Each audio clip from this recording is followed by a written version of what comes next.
So on the CDC's website, there is a cases in the US page that they update every day. It closes out at 4 p.m. And there's two specific graphs on that page that's useful to look at. One is about cumulative number of cases. Cumulative means add on, right? So if you keep adding on, that number is still continuing to rise. There is more cases today than there was yesterday. That's the cumulative cases. What is reducing is the number of new cases. So there's less new cases today than there were new cases yesterday. So the total number of cases is still higher, but the number of new cases is lower. And that's been going on now for the past 3 or 4 days. And that's why they're starting to think about, okay, can we start to talk about reopening certain things and things like that. So I just wanted the community to understand where that conversation is coming from. So overall, the number of cases is still rising, but the number of new cases on a day-to-day basis is dropping. All right, thank you, Dr. Saravan. And we just got a Facebook request. So before we get to media and a couple more questions, Brandy, can you repeat the county's numbers again? I guess that the sound cut out on the feed. So I'd like everybody to make sure they have the updated numbers.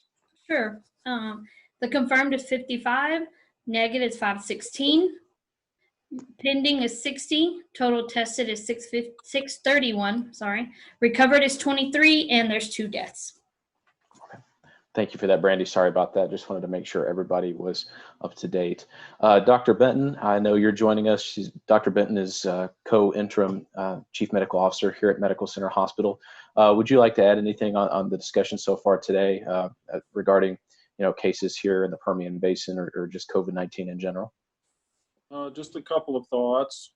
I want to echo sentiments of Mr. Tippin and Ms. Brown in regards to the community coming together and working together early on in this battle.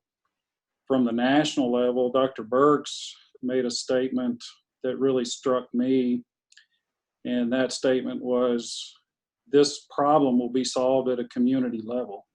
So I think thank all of you on the screen, I get to see all of you, for what you're doing and coming together to support our community. Thank you to the frontline healthcare workers. They're the ones really in the trenches. But also thank you to you guys in leadership for what you're doing.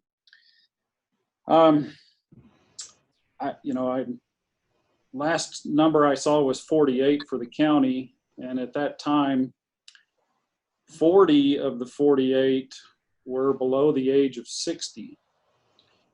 And that is our workforce. So as we begin to contemplate opening back up, we have to recognize within that group, that's part of where this virus resides. So we have to be cautious in how we open back up as well and in our moving forward. So kudos to public health and what they're doing and tracking and trying to help us maintain and contain this. So all right, thank you. All right, thank you so much, Dr. Benton. Looks like we've got all the media here.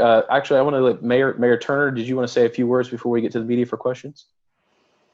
I would just like to agree, the community's really come together, whether it be the schools, the colleges, the hospitals, county and city, and I'm very proud of the way the city's handling this.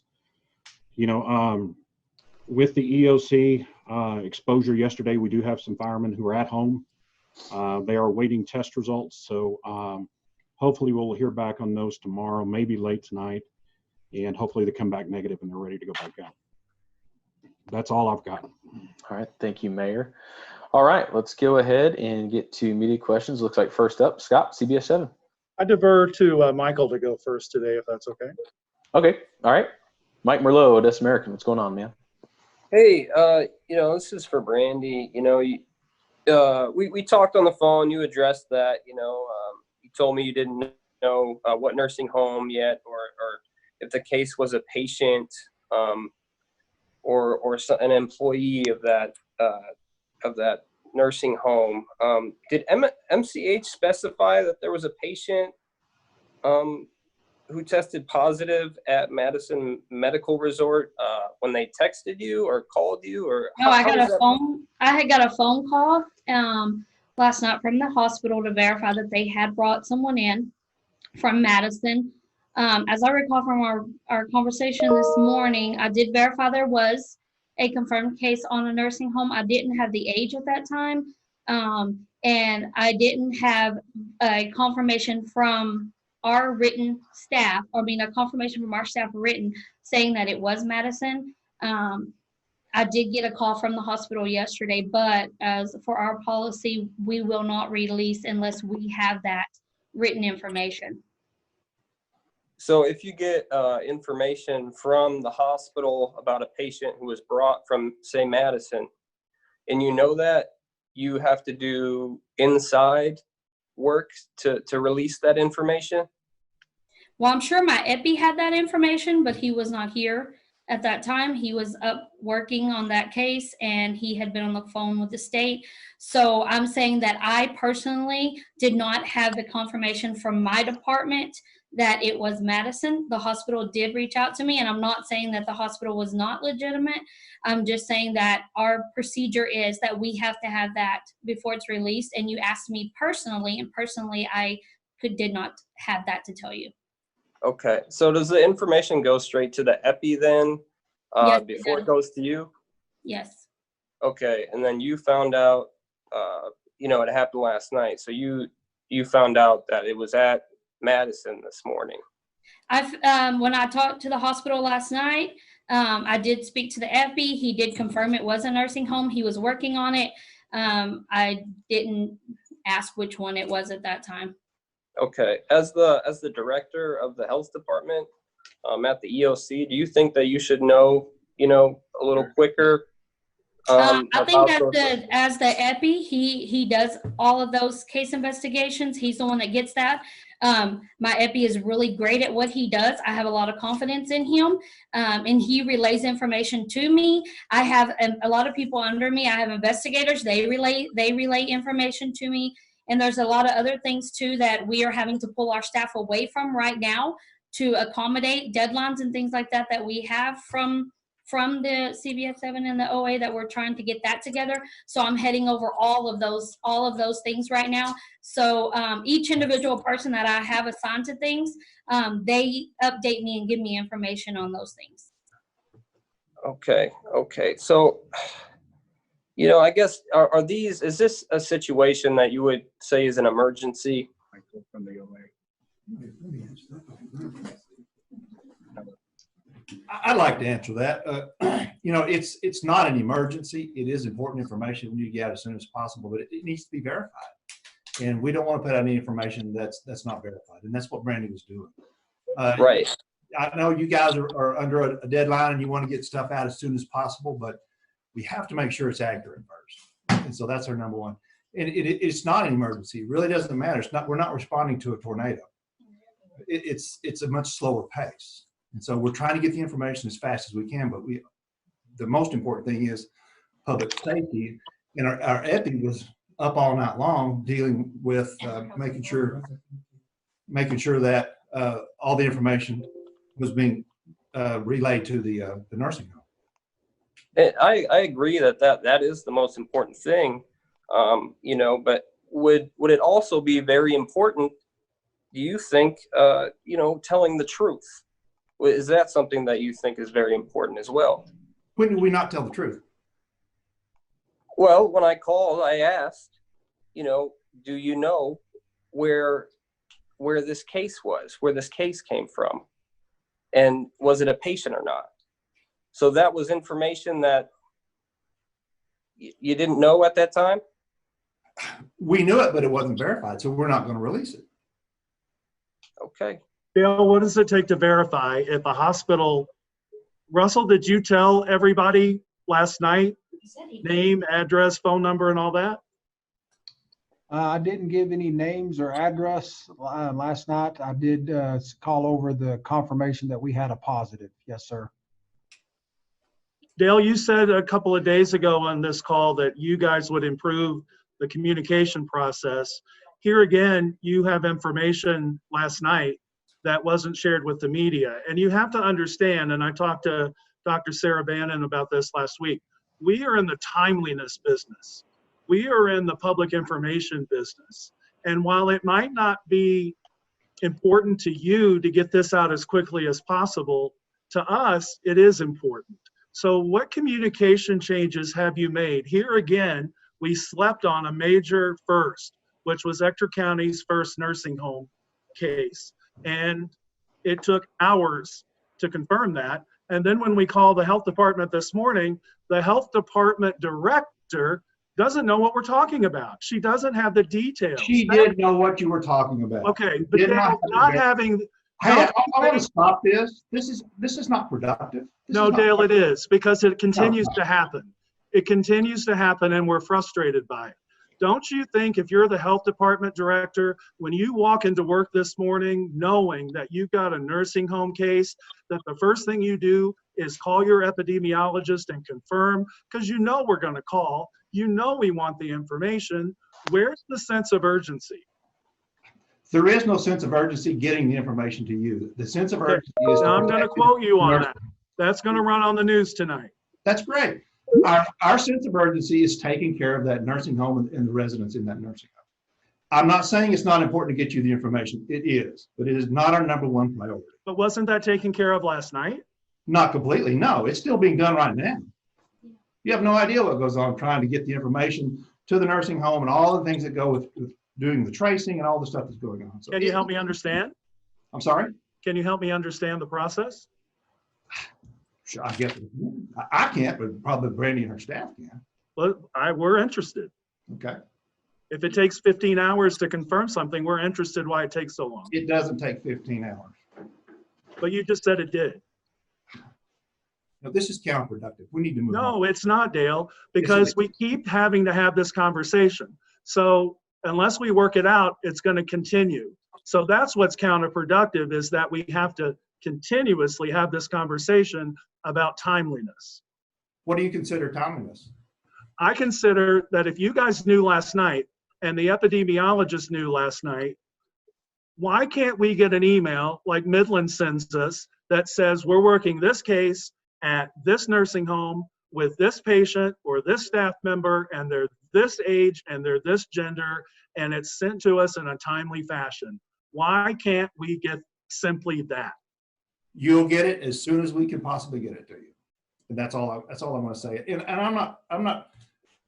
don't understand the process completely myself, to be quite honest. But there was a lot of moving parts last night, and obviously we're very concerned about the nursing home, and we're also concerned about getting your information. And this is the first time we've had a nursing home. So I just don't understand why the health department director isn't prepared to take the call first thing the next morning, knowing that it's coming with the information. Why did the OA get, I don't know, and we got, I'm pretty sure? Oh, CBS 7 got the information because they called shortly after, and I did. She was trying to verify it. And I'll be quite honest, y'all are continually calling her, and so she's on the phone about it and calling me and calling other people, and it's almost harassment. We're trying to get the information, but my phone's ringing off the hook, and it's like, no, we're trying to get it to you as fast as we can, and that's all I can do.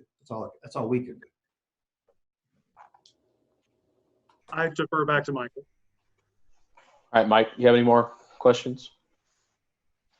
Yeah, are y'all working on a press release for that then, currently? We sent out a press release to verify it was Madison. Here, I'll let Brady talk about that. Devin did send out one earlier today. After I had spoke with you, I was getting with my staff. My epi was in a meeting. He was on calls all morning once he came in. And when CBS 7, someone from CBS 7 did call me. And I put them on hold, went to the girl, said, did you get the information in the email? Do we have the age and everything on there? And she pulled that she had just got that. And I did give that to CBS 7 this morning when they called. If you call me and I have it, I will tell you. But if I don't have a verification, I am not going to say that I heard or we got a call from the hospital. We have to know that it's verified. Okay. Oh yeah, there should be one that was sent out today that did verify and the age that it was a male, and then it will be on our website just like all of the other cases that we have. Okay. And MCH, I know they put out a release. Yeah. Is the mayor here? Yes, sir. Mayor, is Devin around? Did she put out a press release today? Hang on, let me text her. Okay. No, I text her. She is not. I sent that release out. We notified them that we would be sending a release. No, that we didn't. I just got the answer. Okay, so the county still hasn't put out a release yet. Why is it so hard to get? I mean, I did send an email requesting that it go ahead and go out, that the health department has verified it is Madison and that it was a 72-year-old male. So I would have to get with Devin and see about that email. I'm sorry, I thought that was out because I don't have time to check to see if the releases actually are there or not. Okay, well, all right. Has there been any testing for the patients and staff at this, this nursing home yet? I believe that's exactly what Russell was just talking about earlier. The two hospitals have partnered up where they are taking action on providing testing for the residents and providing testing for the employees. Okay, and what kind of guidance does the health department have as far as that whole situation? We don't do testing, so we will get the information back from the test just like we do with all the other people who test in our community. So once we get those back, we will follow the protocol for that. We are working with the infectious disease over in the state and going through recommendations. We also have our health authority here, and he's working with us as well on what we need to do with the nursing home. Just for the record, CBS 7 did not get a news release today from the county. Okay, I will check into that. Okay, and as far as CBS 7 called me this morning. Somebody from CBS 7 called. Yes, I am aware, but we should still be on the distribution list of any news release you send out. Okay, I will have to verify that email was sent out to Devin as requested, and that she did have that, because maybe my request did not get sent to her. It may be on our fault. I will check into it. Okay, and are we still using, is the health department still using the city PIO for things like that? Yes, right. I believe we are. Okay. I still send mine to her. All right. Anything else, Mike? I think that's all I have for now. All right, let's go to Danny. Danny, you got anything? Yes, Brandy. Yes. There's a lot of home health care providers that are visiting people like it, that go to Manor Park in Midland or go to different homes, and also maybe some nursing homes. Mm-hmm. Do they report to you if anything that if there's if they get the virus, or if they have a patient, in-home patient that they're concerned about, do they report to you that there's a issue in a home? We have sent out stuff to the facilities for them to reach out to us in the event that they have someone that is being treated at home, if they have signs or symptoms, and if that employee also, if they get signs or symptoms, they can reach out to us so we can take the steps on how to get them tested. So have you had any worker, or any in-home patient with the COVID-19? We haven't had any. Mm-hmm. Yeah, that's our health authority. He's saying the state law does require that they report that to us. Currently, we don't have any that have specifically said that they have been taking care of a person out of their home, and we have sent them for testing. Okay, I have one question couple of questions for the mayor. Mayor Turner. Sorry, I had to find the unmute button. Okay, Mr. Mayor, there's, you've closed down you shut down the game rooms, and a lot of elderly go there. Are those game rooms, are you planning on reopening those? In the city, we actually just closed them.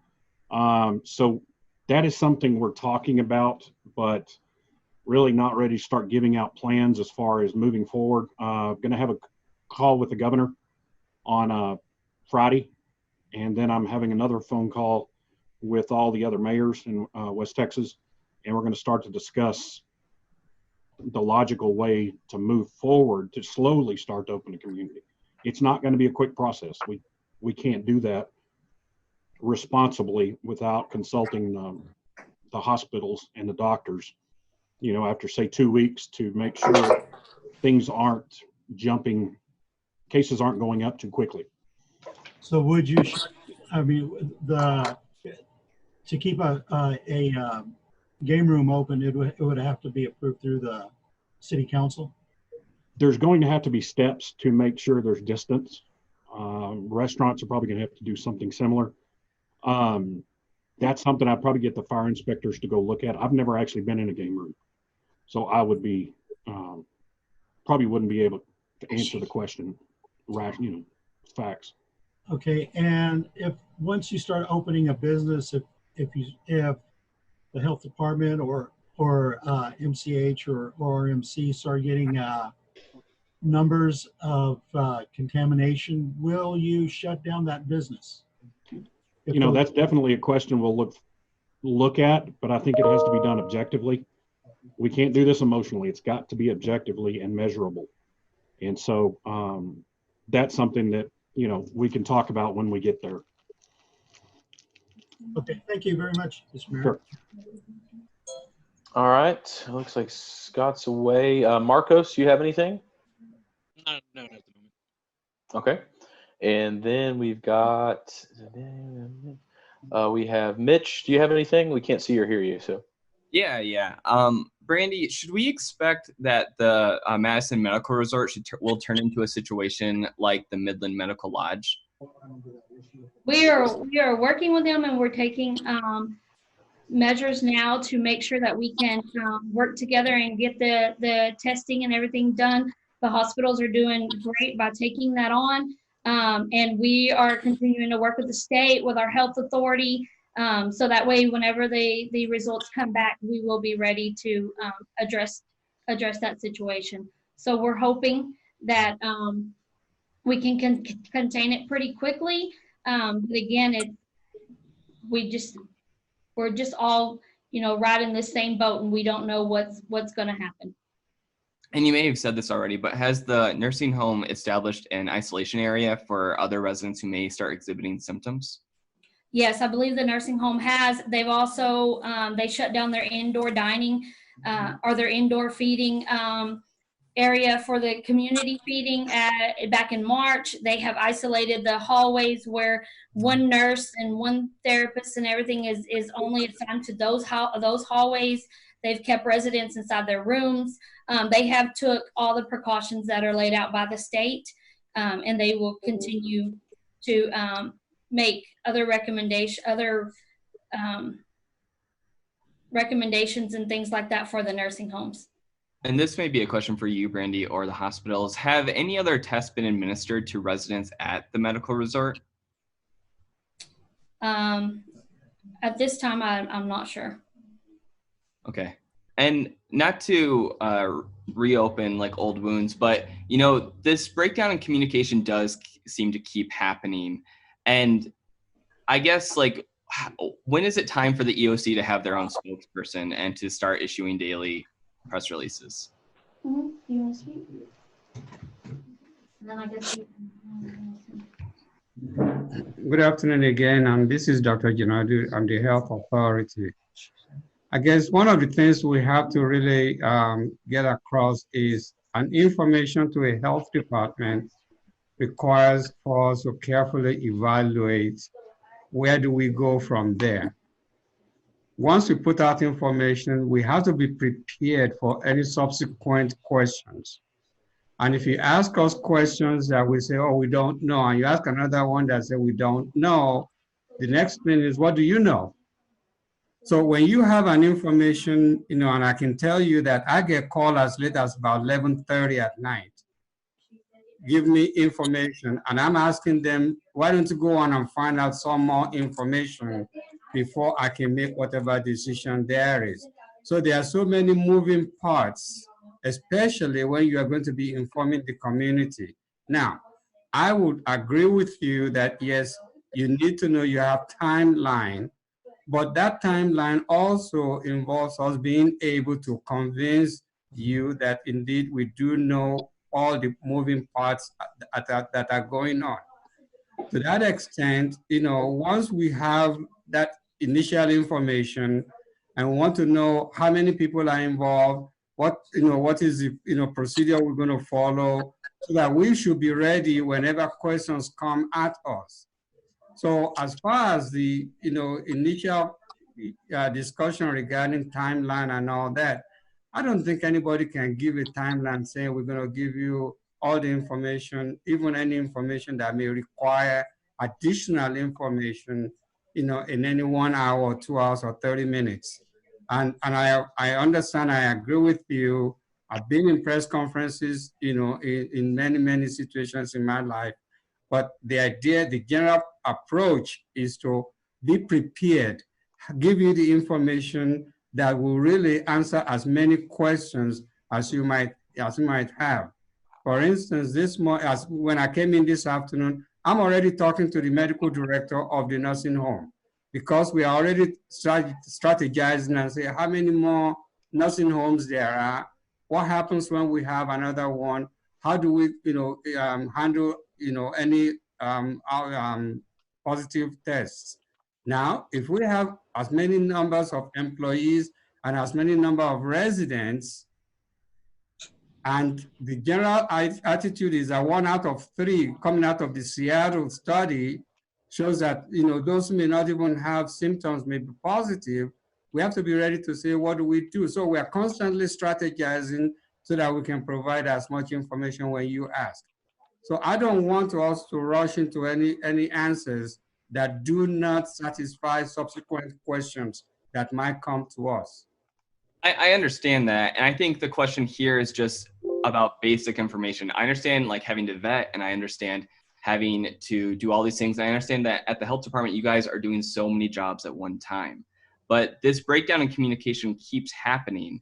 And it seems like rather than relying on Devin, who's the city's information officer and also doing a separate job, I'm wondering, is it time for Ector County to get one person to be its spokesperson to release information on a daily basis, so these breakdowns do not continue to happen as the crisis continues for the next few weeks to months? No, that's the PIO for the county. I guess what I'm addressing is, how come you didn't name the name of the, you didn't give the exact name of the facility in a written, when the question was asked. You might have information coming. Yes, the hospital is reliable, whether MCH or ORMC. So, yes, getting a call from them gives you some level of comfort to saying, okay, this is where it is. However, whatever other information that might pertain to that, in terms of, when somebody is asking, how old, what happens, what are the underlying, issues, that, as a matter of fact, when the statement was made earlier, that was not given. So before you can really put out a written statement or accept, in full, force as to what the data, what the information is, you better have all those, other informations that are going to be coming. And if somebody asks you the first question and you say, well, I don't know, I'll get back to you, and they ask you the next question and say, I'll get back to you, at that point, whatever original information you gave may not be satisfactory and may look like you don't even know what is going on. So I will go as far as saying, until you really can confirm all that, you can give the general information at first, but you have to anticipate what's coming behind. I guess those are all my questions right now. All right, Mitch. I saw Laura from the OA in the picture here. Laura, did you have a question before we go to Scott? Yeah, I do. I was listening to this press conference like I do every day, and I guess first of all, I want to say that we do appreciate both hospitals facilitating these Zoom calls, because otherwise I'm not sure how we would get information. And I want to just address a couple of things. It's not harassment for members of the media or the public for that matter. That's not just about the media. And I don't want any of you to think, we're sitting here demanding questions be answered by the media. It's the same thing that readers ask us to ask you. And if you can see people asking some of the same questions that we ask going on your scroll there. And I just wanted to put a fine point on what we're talking about. I understand what the doctor just said, that if you don't have all the information, that you don't want to have to sit there and go, I don't know. But what we're talking about is a specific question. Was there someone at a nursing home who tested positive and getting an I don't know when you did know? Instead, it's fine to say, I'm not going to tell you, or I'm going to issue a press release. What we're talking about is transparency, because you guys are leading, everyone is looking to you to lead this COVID fight here in our little corner of the world. And we just want accurate information. That's all we want. It is not harassment. It is not demanding that you give us every single thing. But when someone asks you a specific question and the answer is something other than the truth, then that's a problem. That's all. That's all I have. That's all I have. It's just a problem. The communication does need to be better. Yeah. All right. Thank you, Laura. Go ahead, Brandy.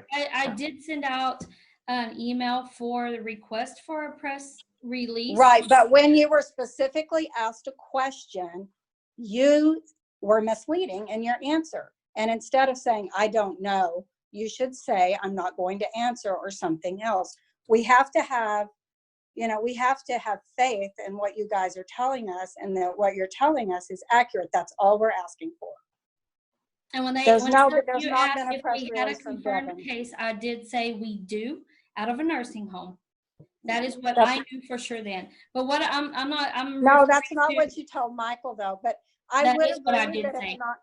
We had a confirmed case at a local nursing home. He said we had a confirmed case at a local nursing home. Right. That is saying that there's. And when you said where you said, I'm not going to argue about this because we got too much to do. But I am going to say that we did send a press release on behalf of the health department confirming that a 72-year-old male from Madison Medical Resort did test positive at 10:50 a.m. I don't know if that email was not checked. We got a press release from Medical Center, not from you guys. There was one from Medical Center, and then Devin had said they just sent one from Medical Center. It's about the same. I said, that's great. Can we go ahead and verify that the health department did verify it was Madison? So I do have an email showing that. There might have been a miscommunication or something in that time frame. We are all human and we make mistakes. I don't know what happened, but it was requested that be sent out on behalf of the health department. It didn't tell us anything. That's all I have. All right. Thank you, Laura. Scott, are you there? Yes, sir. Did you want to ask a few more questions before we? I want to reiterate what Laura said, is that we're going to have to continue having these conversations if communication doesn't improve. And when you say the media is not a priority, what you're saying are the citizens and the residents of Ector County aren't a priority. To inform them of what's going on. And so, we have felt that that's the case. Dale just reiterated that on the record. And, now that we know that, I think we can be prepared going forward, knowing that this is the boat we're in. And, we'll continue talking about it as long as it happens. That's all. I didn't say that the media is not a priority. Yes, you did, sir. No, stop, please. Number one priority. Yes, you did. You said the media is not a priority. Not the number one priority. In being a first responder, I prioritize based upon public safety. Never said number one, Dale. Please, with all due respect, maybe I didn't. You said the media is not a priority. Maybe I didn't. Maybe I misspoke. But my thought process is it's not the number one priority in certain situations. We've never asked to be the number one priority. We've just asked to be a priority. And what you said earlier, I believe, is how y'all feel. We'll get to you when we get to you. No, that's not true. That's not true. We want to get you the information as soon as we can. So why did we have to sleep on it last night? And why wasn't the health department director prepared to answer the questions first thing this morning? But she was doing a lot of other things, and I'm not going to go down the Dale. And let me tell you, these are priorities. When the first person dies in Ector County, that's a priority. When the first nursing home in Ector County has a positive case, that's a priority. We don't have these problems with Midland City and Midland County, but we continue to have them with Ector County, and we would like to improve the communication process. and I would like to improve the communication process too. We'll work on it. That's all I can do. So. And I'm with them. If things are getting lost because Devon's so overwhelmed with other things, then the county needs to take the initiative and the responsibility to get that information out. I'm glad we got a news release from MCH this morning, but it didn't have any information in it. All it did was cue us that, hey, we've got one, but you're going to have to go to the health department to get everything confirmed. And then when we do, we hit roadblocks. And that's just not right. That release was sent after they called me. All right, Scott, anything else, guys? No, sir, I'm good. All right. All right, anything else? We will wrap this up and then reconvene tomorrow at 3 o'clock.